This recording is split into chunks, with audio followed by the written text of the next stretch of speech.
को बता दें कि आंध्र प्रदेश के तिरुपति बालाजी मंदिर के प्रसादम में हुई मिलावट के मामले के बाद अब लगातार उत्तर प्रदेश में भी इस पूरे मामले का असर देखने को मिल रहा है।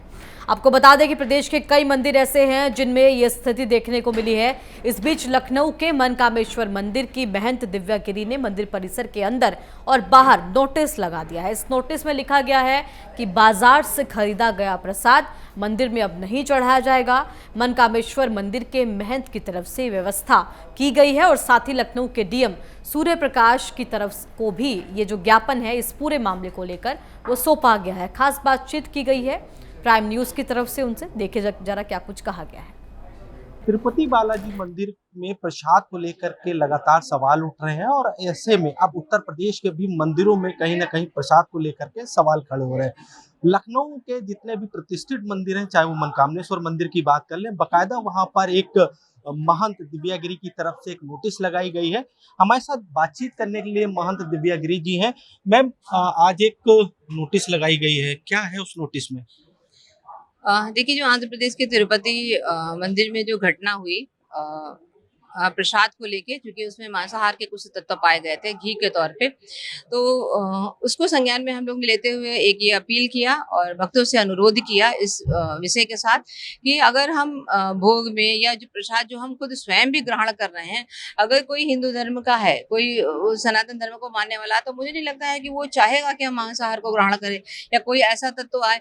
वैसे अगर खाद्य पदार्थों की हम भ्रष्टाचार की बात करें तो वो बहुत बड़े स्तर पे है।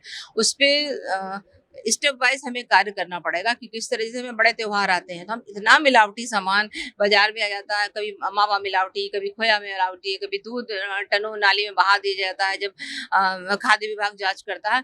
तो ये ऐसे ऐसे विषय हैं कि जिनपे जो मठ मंदिर हैं या जिनके व्यवस्थापक हैं या जो हमारे पुजारी गण हैं या ब्राह्मण गण हैं, उन सबको ये बात ध्यान देना होगा कि जो भगवान तक प्रसाद पहुंचे वो कैसे शुद्ध हो, कम से कम उनकी जो शुद्धता की मापदंड है वो कैसे उसका पूर्ण हो।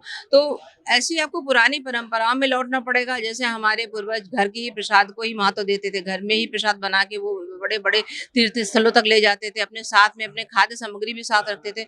उस परंपरा में आपको वापस होना होगा और जो हमारी एक सुविधाजनक जीवन जीने की टेंडेंसी है उसको वापस करना पड़ेगा, क्योंकि हम चाहते हैं, बनाना नहीं चाहते, हम सोचे बाजार से लेंगे तुरंत प्रसाद तक पहुंचाएंगे। तो वो जो ये सुविधाजनक है उसको चेंज करना पड़ेगा, क्योंकि अगर आपको अचानक से पता चलता है कि हम किसी मंदिर गए, हमें वहां पे प्रसाद में मांसाहार दे दिया गया, तो आप पे क्या बीतेगी? आप तुरंत उसको वापस होने की आप मन तो नहीं कर सकते हैं कि आप तुरंत निकाल देंगे प्रसाद को। हाँ, वो ऐसी गलतियां अब यहाँ यूपी में ना होने पाए, इससे शासन, प्रशासन, राज्य सरकार, केंद्र सरकार सबको सचेत होना पड़ेगा। हाँ, सहयोगी जन हमारे जो मठ मंदिर के महंत हैं या उनके व्यवस्थापक हैं उनको साथ में आना पड़ेगा इस शुद्धता को बरकरार करने के लिए, इन परंपराओं को निभाने के लिए कि कैसे हमारे हिंदू धर्म में शाकाहार मेंटेन रहे, उनकी शुद्धता मेंटेन रहे, कैसे हम अपने इष्ट को शुद्धता के साथ में भोग लगाएं। ये बहुत बड़ा प्रश्न है और इस पे सभी लोग को मिलकर कार्य करना होगा।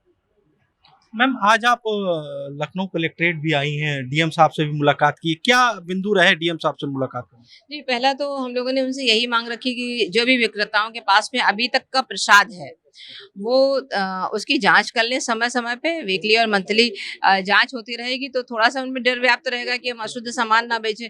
दूसरा, एक ऐसा कोई बोर्ड गठित हो जाए जिससे हम लोग अपनी समस्याओं को शासन तक रखें और वो उन बिंदुओं पे कार्य कर सके। बहुत बहुत धन्यवाद। ये थी महंत दिव्या गिरी मनकामेश्वर मठ की, जिनका कहना है जो प्रसाद मंदिर में चढ़े वो शुद्ध चढ़े और उसके लिए बाकायदा एक नोटिस लगाई गई है मंदिर के अंदर, और मंदिर में ये कहा गया है कि बाहर का प्रसाद मंदिर में अब नहीं चढ़ेगा।